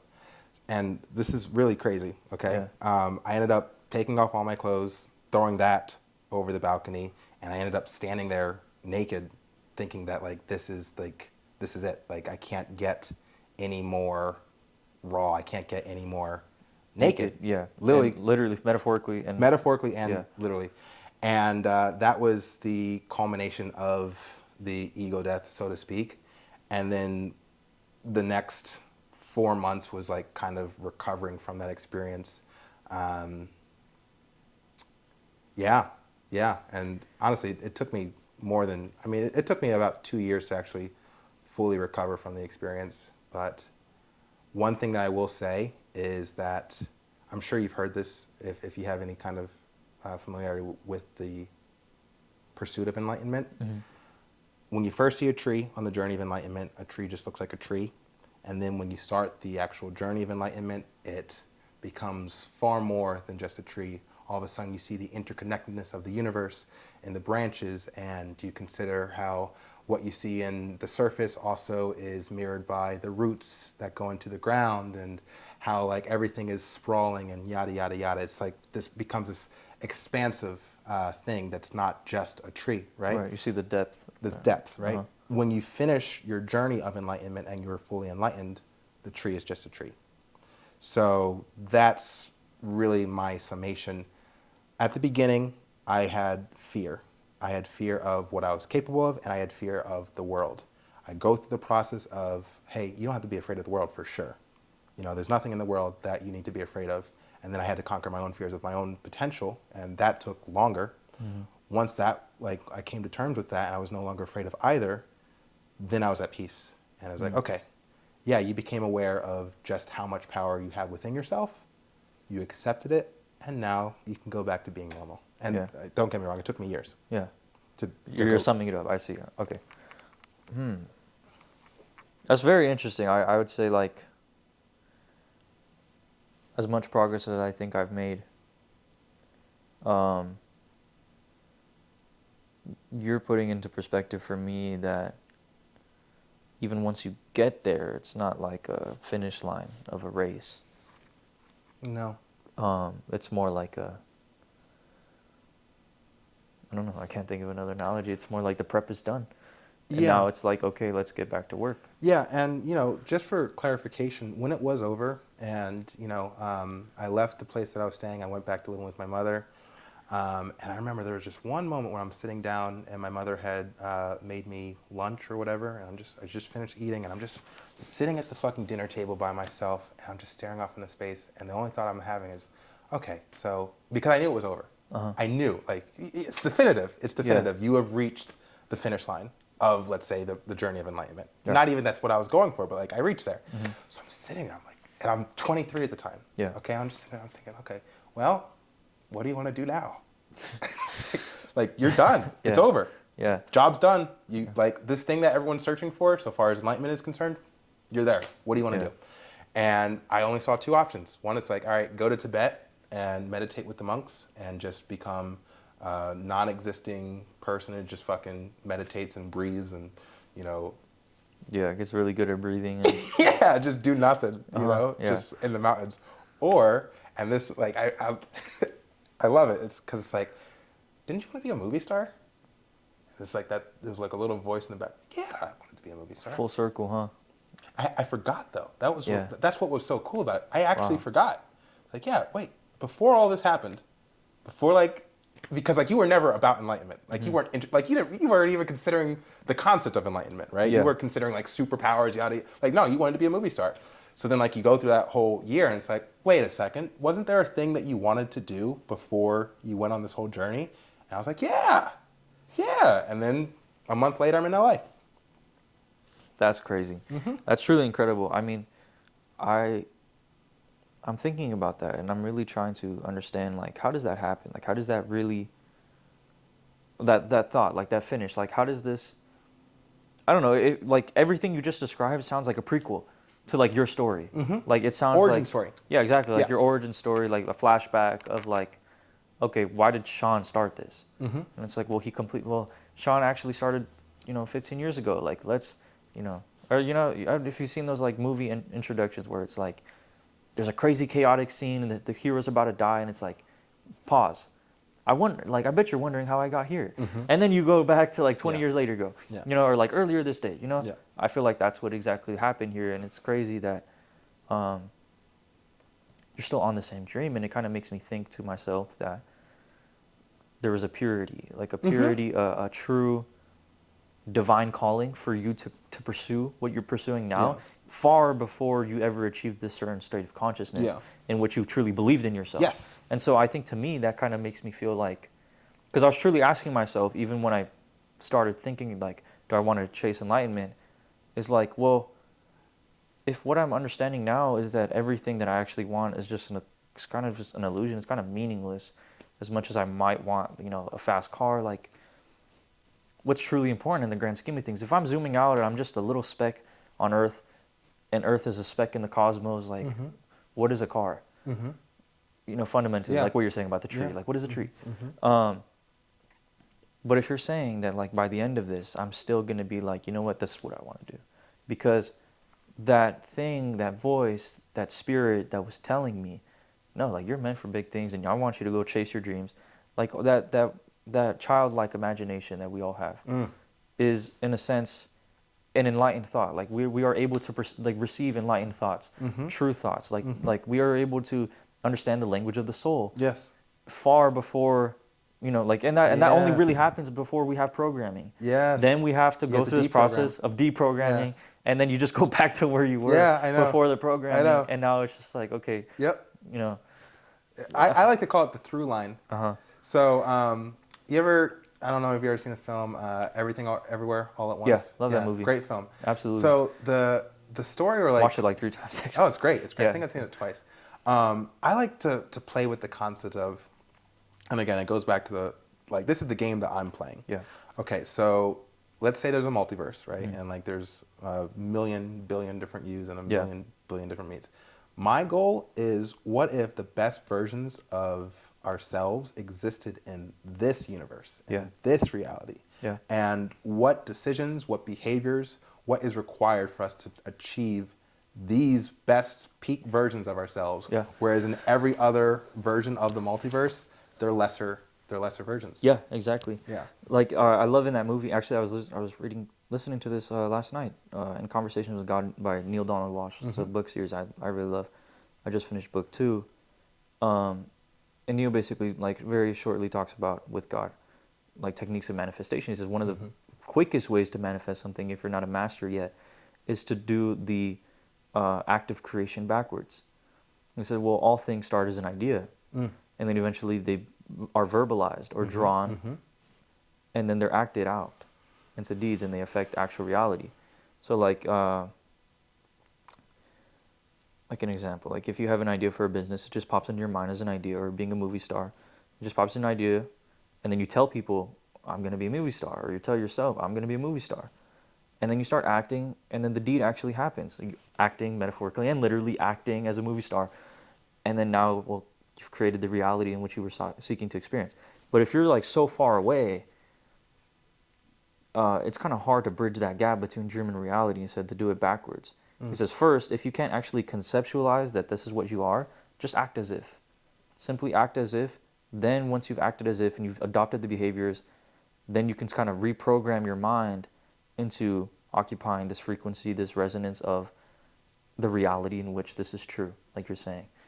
Because the true nature of the universe is that all things that will ever happen, have ever happened, and could ever happen exist now. Yes. In this very moment. And that's why it goes back to the self-belief component, where Absolutely. if you don't have the ability to believe that this best version or your highest aspiration is achievable, then how can you actually put yourself through the actual behaviors and the actions in order to achieve it if you don't believe that you can? Right. You know? So yeah. And like it's interesting because it's like, all right, I've never had a problem with self-belief. I've always like what does it mean to believe in yourself? Do I believe in my own existence? Of course. I'm here, you know. That's starts and ends right there for me. However, you take another person and I can see them struggle with their own potential. Right. Normally what happens is that I'll meet a person and I will see their own potential beyond what they believe themselves capable of. Right. And like that's the thing. How would I teach self-belief if I've never had a problem with it? You know? Right. I think because I've definitely experienced that a lot, where I think very recently, and I mean this humbly, like basically I left high school because I was so tired and sick of the low levels of consciousness, and like I don't mean that and like I'm better No, than I you. get Like it. I I get just it. mean like Yeah, where they're I just operating mean at. like, look, I can't help you guys by sitting here with you guys. Like sitting at this lunch table, listening to this gossip, to listening to this like mindless shit that is not truly important. And it's like all of you guys are like, and I just mean like complaining. I just mean negativity. I just mean toxicity. I just mean constant betrayal. That it's like you're just in this paranoia of like I can't trust anybody. Nobody's really understanding me. Nobody thinks that what I think is important is important. If I think that, you know, becoming successful, buying my mom a house is important to me, if I think that taking care of my health is important to me, everybody around me is thinking about like their kind of I don't know, just their friendships that are gonna end, these people that they're never gonna see again. Thinking about their programmed ambitions and restricted imagined realities. Everybody's like prepping themselves, studying super hard for these classes, not having true wisdom, but they know everything about, you know, physics and biology. Like even the smartest kids there that I would meet, you know, I would realize I would interact with people who were in the top 10 in my class, and I'm like, damn, they don't know anything. Like, do you go outside? Like, well, I don't, they're just that they're don't get me wrong, they're quite intelligent. They know a lot more than me. I bet, you know, they know their times tables. Like I don't mean that like in that way. They're good at what they do, but they have dedicated themselves to something that is artificially a kind of how's it going? I would say it's like it's a programmed importance Like they've been passed down and programmed into this value of like, this is the only thing that matters in life, and that's education. Why? So you can get a job. Why? So you can get money. And when you break it down fundamentally, it's super meaningless. If you're only doing good in school so that you can get into a good college, and you're only going to a good college so that you can get some money, there's so many other ways to make good money. And I'm like, they don't actually care about what they're doing. Yeah. And that's why they're unhappy. Yeah. They don't actually think that this is important. They just feel like they're going to betray their parents. They're going to betray propriety. Programming. Yeah, exactly. Yeah. To do what they want to do. Yeah. And that's why I'm just like, okay, like I want you to realize that you have no obligation to anybody. And I want these people to realize like, look, you can do whatever you want to do. You can actually chase your dreams. And I don't mean that in some kind of like Shia LaBeouf motivational video in the sense that it's like, like where people take that as like, oh yeah, that sounds nice in theory. Like, no, I really mean it. Yeah. Like I really mean it. But like, how do I get these people to realize that? And I'm like, look, if I want to show everybody that I know at school, chase your dreams, I have to chase my dreams. And I feel like being around them was putting me in a place where I just felt quite literally insane. Like, no exaggeration, I felt insane to think about the possibilities, think about my potential like you were talking about. I wasn't afraid of my potential. I was afraid of how little other people thought of themselves. And I was afraid of it rubbing off on me. And I was genuinely afraid that it would rub off on me. And I was like, look, I'm going to put as much healthy, loving distance away from you guys as possible. And I will come back to tell you when I have everything that actually, if all you guys listen to is money, if all you guys listen to is status, and you want to see my nice car, and you want to see my nice clothes, and you want to see that people like me, I'll come back when I have the social proof. But now, I'm not going to let you affect my imagination. I'm not going to let you restrict my self-belief. And so to me, it was like a healthy distance, and I had to step away from the school environment. And my girlfriend, she's still in school. So our mutual friends like would say things about me, and like I'm quite, what's the word? You could say mysterious, but I don't like to use that word. I would say like difficult to figure out in such a way that it's like most people who have made judgments about me have learned very quickly that whatever they thought about me at first is so different from who I really am.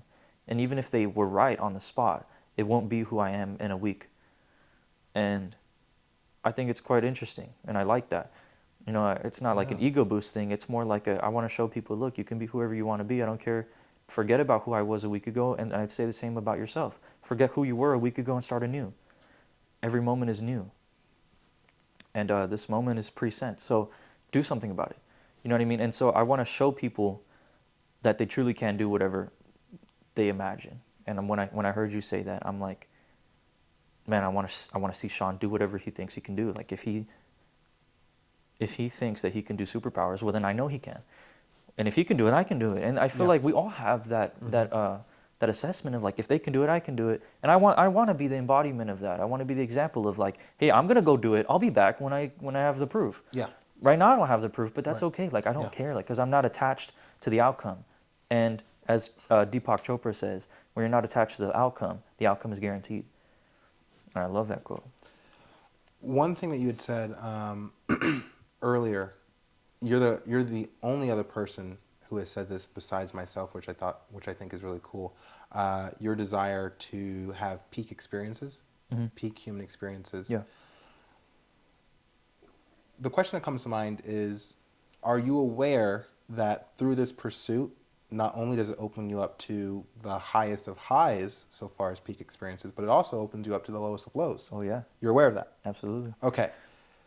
I didn't know that until after the fact. Oh God, yeah. Yeah, no, that would suck. Yeah. I'd imagine. Yeah. Yeah. Yeah.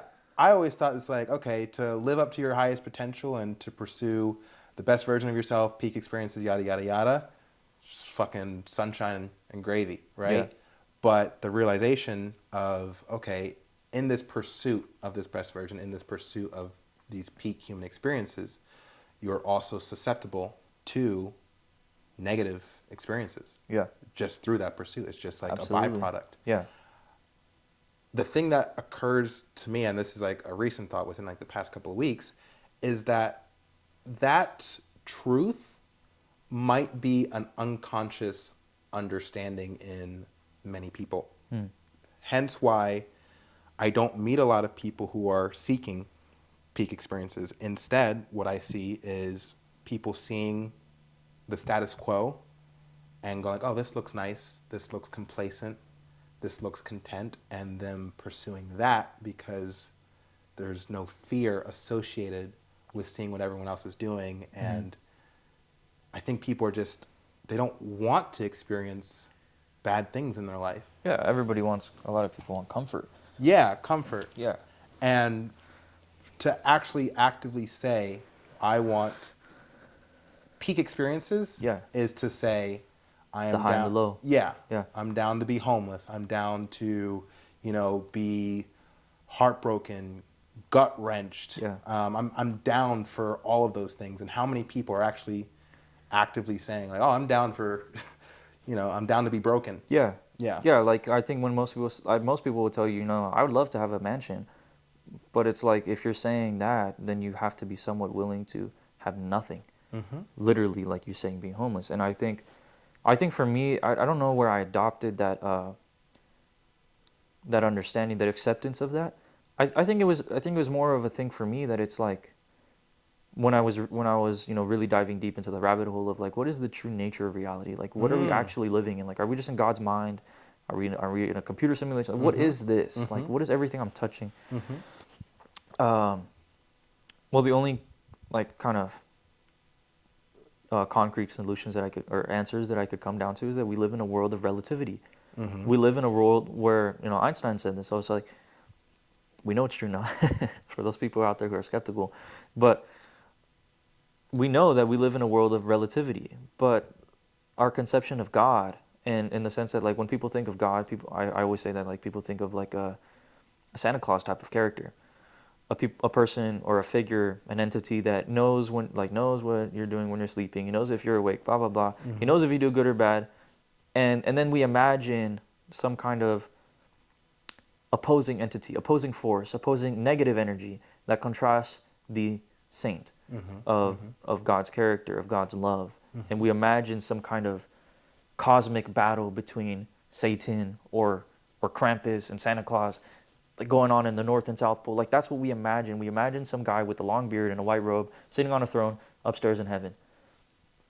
But to me, that sounds kind of silly. It's of course, I always believed it for a very long time, but in the sense that like, it's silly when you understand that like, okay, if we believe that God is pure love, that God is omniscient and omnipotent, then it makes no sense for there to be, like, it's contradictory to this idea. If we have this conception of God, then it's contradictory to believe that there's another force that opposes or thwarts God's will. It just doesn't add up. Those things cannot coexist. So there can be some other godlike figure or supernatural figure that opposes God's will. Right. It just doesn't make sense with the explanation that we have of God.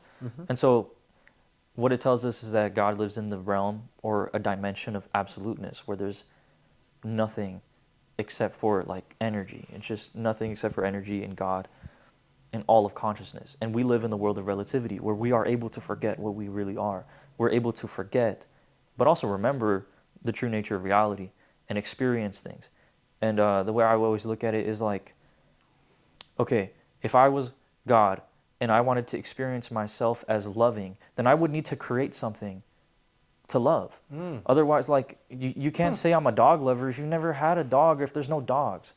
You know what I mean? Yeah. Or like, and then also like, and then you go to unconditional loving. Well, if God wanted to seek to experience himself or itself as God's self, as unconditionally loving, then God must create an environment where all conditions are possible, where God gives us free will to do as we please, and he must love us regardless. And so that's when I started living like that, and occupying the state of consciousness where I realized like, okay, I live in the world of relativity. That means that if God lives in this place where there's no temperature, there's no time, there's no space, no distance, in order for God to, experience itself as large or tall or short or fat or skinny or loving or anything, confident, there must be the opposite, right? So if there must be the opposite to love, there must be fear. There must be the opposite to cold, which is hot, and vice versa. In the absolute, there's only triads. There's only trichotomies of existence. Everything exists in three layers. There's here, there's there, and something farther. There's just past, present, and future. There's all of these things, trinities, and that's what it constantly is. But here in relativity, we only have two. We only have dyads, which is hot and cold, tall and short, love, fear.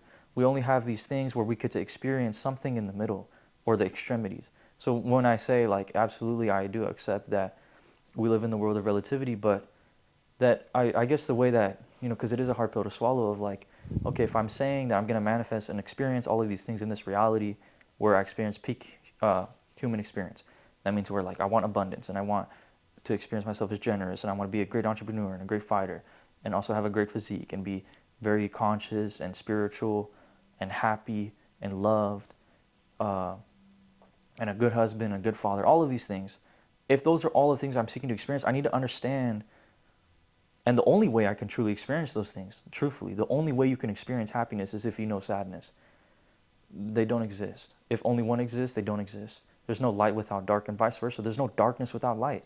It's like, it's just a given, right? Yeah. Like, I guess that's the best way to explain it. It's just a given. And I gave a really long explanation for why that is. But we just live in this world of relativity where the only way to understand or experience anything is to experience the opposite, the other side of it. And so, I guess to me, I didn't put too much thought into it, but it definitely is a scary thing to think about when I focus on it. But if all things can be experienced, this is what I guess kind of stripped away my fear of experiencing the bad parts. Because like I said, like if I'm seeking to experience a lot of money or like being a millionaire, then of course you have to experience being broke to truly experience it to the full extent. You can be born rich, but what's the point? You don't even understand it. It doesn't mean anything to you. I guess the way I looked at it is that if all things can be experienced through imagination and just through thought, and I can experience and manifest energies, and I can experience, and I feel like I've spent my entire life creating my own suffering in here before anything has ever even happened. So like, I guess the way I look at it is I'm like, hey God, like I learned my lesson. You know what I mean? Like I'm going to stop worrying so much. I'm going to stop being afraid because that's all I've been doing to myself. I'm ready to feel love. I'm seeking love now. Now I'm knowing what that is like. I'm calling it forward to experience love and all of the denominations of positivity. So for me, I'm not afraid of the other end of peak experience, the negative side of it, because to me, I've already experienced the negative side, and now I'm just kind of expecting the physical results of the positive in such a way that it's like, I guess this ties really well into like my origin story, if you don't mind if I share a little. I think most people would always say the biggest thing that every person I've ever met has always told me is you're very mature. I get that like all of the time, and it's been through my entire life. So it was not dependent on if I was happy or sad, if I was in a relationship, not in a relationship, if I was, it doesn't matter. Like it doesn't matter. I've always gone that for as long as I can remember. People have told me you're mature, and because I've been young my whole life relative to most people, that's why it particularly stands out to them. So that's what most people identify about me. And to me, I always thought to myself, well, why is it people that call me mature? Is it the way I speak? Is it that I read? Is it I know words? Is it that I don't do what most people would call childish or stupid? Is that a good thing? Really? Is that what I want to be? Is it in the sense that like, well, I look at adults, or I used to look at adults like, man, everybody's so caught up in their work and miserable. Everybody's complaining about money and bills and all this stuff. Is that really what I want to be? Mature? Do I sound like that? I was like, I don't want to sound like that. Yeah. But I think it came down to that people looked at me and saw that this kid really listens. In that saying that it's like when the student is ready, the master will appear, right? I really like that saying because to me what it kind of says is that you can adopt the principles and experiences and wisdom and abilities of somebody who's a master just by simply becoming them. If I try to embody the other person, the learning curve of like actually learning something becomes so much easier and faster. Like you can cut down a lot of the time just by embodying another person. So to me, if I'm speaking to a person, so like for example, I think of my older brother. He did a lot of stupid stuff. Like he was homeless, he was on drugs, he was addicted, he had nasty breakups, toxic relationships, friends who died from drug problems, and so his life. He's not much older than me. It's only 7 years difference, but his life was like miserable, and like painstaking, and in comparison to mine, and like extremely traumatic. But we have the same parents. And he'll constantly tell me, like, dude, don't drink, don't do drugs, don't do that. And sometimes I'll think to myself, like, well, why are you telling me that? Like, tell yourself. But the way I looked at it was like, that's a pretty, like, negative way to think about my brother. To just say, like, hey, man, take your own advice. Like, don't talk to me about that. And the way I looked at it is like, okay, I've watched him experience these things. And in fact, to watch it happen hurt me. Like, I've already experienced, like, the opposite, the negative end, just by imagining what he's going through and by empathizing with him. So do I need to do alcohol to understand why it's bad to do alcohol, or like to be addicted? Do I need to experience the same addictions and the same drugs and ups and downs, homelessness that he experienced in order to know? I don't want to do that, and I don't want to make his mistakes. I think to me, I cut down like the learning curve of what that's like and experiencing like his traumas, his pains, just by being receptive, empathizing with him, using my imagination to understand that that's not what I want for myself. And it stems so far past my brother. It stemmed into my parents. It stemmed into literally every single person I meet. I think to myself, would I like to experience what this person has experienced? Would I like to imagine myself in the way that these people imagine themselves, in their self-image, in their self-belief? And to me, that gives me like a very good sense of, look, I don't actually need to experience that pain in the physical world in those circumstances and make the same mistakes to do better. You know what I mean? Like if my brother's now on the path to sobriety and like a better life, do I need to get addicted to experience like the euphoria of sobriety? Do I? Like not really. Like I just can look around me and say, you know what, I'm grateful for this and this and that. Like you don't need to experience, I think, in my opinion, all of the possibilities of trauma in order to experience gratitude. To not have those traumas. Like I think you can look at another person and say, man, I'm glad that I've always had food in my house and a roof over my head. Yeah, there's a saying that comes to mind. The best lesson, the best lessons are learned through mistakes, but the good news is that they don't have to be your mistakes. Right. Yeah. Yeah. The one I always think of is we can do this. You can learn the easy way or the hard way. Most people choose the hard way, which is making the mistake themselves. And the easy way would just to look around. Yeah. And not do what other people have done. Yeah. And like that's what history is about too. Like when we look at history, well, we can learn it the hard way, history, and the hard way is just repeating, right, and being reminded that hey, we're still killing each other again. Or we can learn it the easy way and just read the book, remember, look at the script, look at the tablets, whatever you want to look at, whatever documents you want to look at, the scars, the bomb, holes, like, and just say, you know what, like, let's not do that again. Yeah. And that's really the easy way. And like, so do we need to experience war, like, in order to experience peace? Like, not again. You know what I mean? Not in our lifetime. Like, but here we are. Here we are, like, in this state of the world. And I think that's why, like, I'm so set on joining you on this cause of increasing the world's consciousness and the collective consciousness of humanity, because I think that for the people who haven't been born yet, I don't think that they need to experience times of war to truly appreciate times of peace. I think they'll be able to, I think we have enough written, documented history for them to know, look, let's not do that again. But it's not up to them right now. Like, it's up to us to prepare that world for them, to prepare that reincarnation, that whatever you want to call it, like whatever souls that have not visited Earth yet, it's up to us, I think. And that's like, that's a beautiful thing, really. So I do see where you're coming from when it comes to like the fear of like the ups and downs, the peak of human experiences, the highest highs and the lowest lows.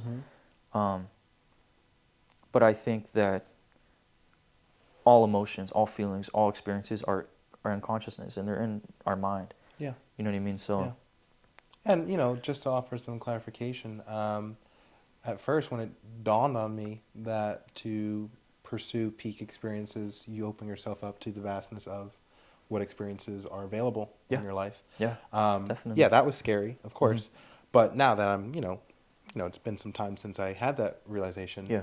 I I'm not going to say I can't say that I like negative experiences. I'm not going to say that, but I cherish them. I Right. do cherish them. Yeah. And even in the moment when I'm feeling, and for me personally, most experiences are felt, and it's like kind of, it's all in the mind. Yeah. It's all in the mind. Right. Exactly. Even pain is an illusion. Yeah, Yeah. yeah. Even pain is an illusion. Now, I think the argument gets a bit more when you're actually experiencing physical pain. Yeah. It's hard to remember that. Yeah, Hmm. yeah. But I've lived a blessed life in a sense where I haven't experienced a lot of physical trauma, Yeah. if any. I haven't really experienced. I mean, don't get me. Yeah, I've experienced like hurt, but injury and shit like that. But like, I really haven't experienced a lot of physical harm. Yeah. Most negative pain has been experienced through the mind, Right. and how I feel and Yeah. yada yada yada. And in those moments, even then, I am present and I'm cherishing the moment because I know that this matters. This is to live and breathe it in and know that, like, hey, this comes and goes just like your next beautiful Yeah. euphoric moment will Yeah. come and go. Yeah. Exactly. So And like the beautiful part of that is like even in the lowest lows, it doesn't necessarily mean like you need to experience like the suffering. Like it doesn't mean that you need to have the same like negative perspective on it. on the experience, right? Yes. So you Well can said. like exactly like you said, like just cherish those things that are bad. Oh yeah. Like we never really truly have like real control over everything, because everybody has their mind of their own. You know what I mean? You can influence, and we have a each one of us has an incredible capacity to influence more than we can comprehend. But complete control is like somewhat beyond us. Yes. And Yes. which is a scary thing in itself. But yeah, like we can cherish those negative things too, and that's where we do have control, right? Like control of our judgments, control of our Yeah. thoughts and emotions. I think for me, I didn't have like I definitely experienced like I would say that most of the pain that I have experienced was in my mind, and most of the time it's like worrying about a painful experience physically. It's like I've had more pain being concerned or worried about physical pain that I was going to experience in the future. Yeah. Fear of pain is worse than the pain itself, kind of thing. Yeah, Yeah. absolutely, Yeah. absolutely. And I think even when I think back to like the worst physical pains I've ever had, they weren't that bad. And I've had some pretty bad stuff. Like Yeah. I injured my back really bad. I Mm. had a disc bulge and I couldn't walk for probably about on and off for about 2 to 3 months. And that was like a 8 month recovery process. When I was like 12, I had appendicitis, which is extremely Oh, I had painful. appendicitis. I've had it twice. Really? Yeah. Um, I still have it. I still have the appendix. I never got oh, it taken really? out. Yeah. I was, I would classify this as a near-death experience. I just didn't know at the time. Yeah, it 'Cause, is. Yeah, you could die. Mine exploded. That's bad. Yeah. Yeah. No, it exploded Yeah. before I got to the hospital. That's bad. Because I was telling my dad, and Yeah, he you was, almost died. I did almost die. Yeah. Yeah. Because that would have spread infection all over my body, and Yep. before then it would be too late. Yep. And it did explode. Yep. And that's what they told me after I woke up from the surgery. I went into like emergency surgery. I was in so much pain, and I think it wasn't until maybe about 5 minutes before the surgery that I had the morphine, and I was like, "Oh, I'm chilling now." but then, Dude, I but can then when only I woke imagine. up, when Yeah. when I woke up in like 8 hours, they told me like you almost died because your appendix had already exploded. Like you're gonna be okay now. Luckily, like They're able to get the yeah, bacteria. like we've tested your blood and you're okay. Like Dude. you're gonna be okay. But like Yeah. that was really painful. It's probably the worst pain I've ever experienced physically. And although I was like 12 years old, and I always think about like, oh, like little kids cry from physical pain. I didn't cry like at all. Not because I wasn't in pain, but because I wasn't afraid.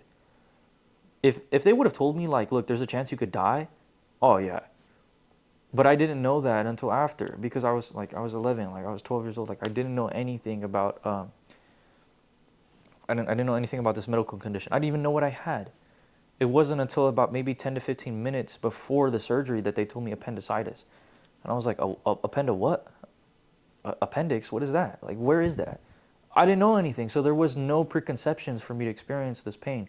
And, you know, like looking back on my life, the worst pains, like truly, were always from having expectations or preconceptions or worrying ahead of time.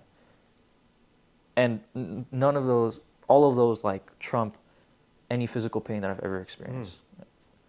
So for me, I'm not that afraid of like the physical part of it, because truthfully, I know that even during that moment, I was like happy.